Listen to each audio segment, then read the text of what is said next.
Hi friends, welcome to Suji bites KGF. இன்றைக்கி நம்ம பார்க்க போகிற ரெசிபி என்னென்னு பார்த்தீங்கன்னா, காராமணி லாங் பீன்ஸ் வச்சு, அதுவும் தோட்டத்துலேருந்து ஃப்ரெஷ்ஷாக நம்ம பறித்து இது வந்து நம்ம ஒரு பொரியல், சிம்பிளாக ஒரு பொரியல் பண்ண போகிறோம். அதுக்காக நான் வந்து தோட்டத்தில் வந்து பார்த்திங்கன்னா ஃப்ரெஷ்ஷாக இந்த லாங் பீன்ஸ் எல்லாம் இப்போ நம்ம பறிச்சிக்கலாம். நிறைய விட்டுருக்கு. எல்லாமே இப்போ நம்ம வந்து எல்லாத்தையும் நம்ம கட் பண்ணி எடுத்துக்கலாம். வீடியோ வந்து கடைசி வரைக்கும் பாருங்கள்.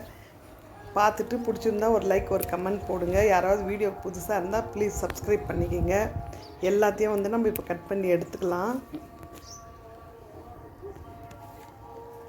அவ்வளோதான். நான் இன்றைக்கி எனக்கு பார்த்திங்கன்னா நல்லா ஒரு கேஜி கிட்ட கிடச்சிது எனக்கு அந்த லாங் பீன்ஸ்.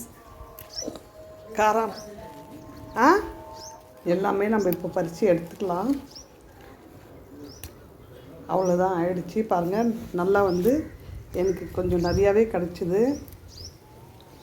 அவ்வளோதான். எல்லாத்தையும் நம்ம வந்து இது எவ்ரி ஆல்டர்னேட் டேஸ் பார்த்திங்கன்னா உங்களுக்கு நான் கிடைக்கும். இது ஒரு நாள் விட்டு ஒரு நாள் நம்ம பறிச்சோம்னா பாருங்கள், எனக்கு இந்த அளவுக்கு கிடச்சிருக்கு. இப்போ இது வந்து நம்ம ஒரு பொரியல், சிம்பிளாக ஒரு பொரியல் பண்ணலாம். இது வந்து நல்லா பொடியாக கழுவிட்டு நல்லா பொடியாக கட் பண்ணி வச்சுக்கினேன். ஒரு கடாயை வச்சு ஒரு 2-3 டீஸ்பூன் எண்ணெய் விட்டுக்கலாம். கடுகு, ஜீரகம், உளுந்தப்பருப்பு, கடலைப்பருப்பு எல்லாம் போட்டு தாளிக்கலாம். தாளிச்சிட்டு ஒரு வரமிளகா சேர்த்துன்னு இருக்கேன். நல்லா அது வந்து பொன்னிறமாக வதங்கட்டும். நல்லா பொன்னிறமாக வறுத்துட்டு கூடவே பார்த்திங்கன்னா நல்லா ஒரு 2 வெங்காயம், அந்த அளவுக்கு ஒரு 2 மீடியம் சைஸ் வெங்காயம் பொடியாக சேர்த்து கட் பண்ணிக்கலாம். கட் பண்ணிவிட்டு ஒரு 4 பச்சை மிளகாவும் சேர்த்துன்னு இருக்கேன். பச்சை மிளகா நீல வாக்கில் கட் பண்ணுங்கள். ஏன்னா நம்ம ரவுண்டாக கட் பண்ணோம்னா அதுவும் ரவுண்டாக இருக்கும், இதுவும் ரவுண்டாக இருக்கும்போது நம்மளுக்கு காரம் வந்து தெரியாது. பச்சை மிளகாய் எதுன்னுட்டு கொஞ்சம் கருவேப்பிலை சேர்த்துட்டு நல்லா வதக்கலாம். இந்த வெங்காயம் வந்து நல்லா பொன்னிறமாக வதங்குற வரைக்கும் வதக்கலாம்.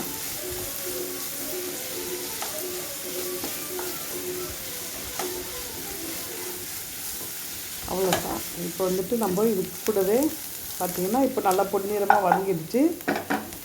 இப்போ வந்து நம்ம கட் பண்ணி வச்சுருக்க இந்த காராமணி லாங் பீன்ஸ் வந்து சேர்த்துக்கலாம். சேர்த்துட்டு அவ்வளோதான். நம்ம இது வந்துட்டு நம்ம எதுவுமே மருந்தெல்லாம் அடிக்க கிடையாது, ப்யூர்லி ஆர்கானிக். நான் வந்துட்டு இது வந்து நம்ம செய்யும்போது அவ்வளோ நம்மளுக்கு வந்து சந்தோஷமாக இருக்கும். கொஞ்சமாக தண்ணி வந்துட்டு சீக்கிரம் வெந்துடும். காராமணி வந்து சீக்கிரம் வெந்துடும். இந்த லாங் பீன்ஸ் கொஞ்சமாக தண்ணி விட்டுக்கலாம். இந்த அளவுக்கு தண்ணி விட்டால் போதும். தண்ணி விட்டுட்டு ருசிக்கேற்ப உப்பு சேர்த்துக்கலாம். இந்த அளவுக்கு நான் காமிக்கிற அளவுக்கு தண்ணி விட்டால் போதும்.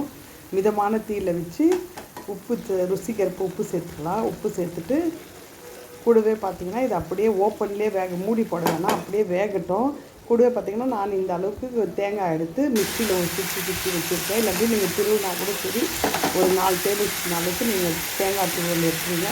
இது வந்து மிக்சியில் வந்து தேங்காய் துருவி இப்போ இது வந்து நம்ம சேர்த்துக்கலாம். அவ்வளோதான். நம்மளுடைய simple super tasty long beans காராமணி பொரியல் வந்து ரெடி ஆகிடுச்சு.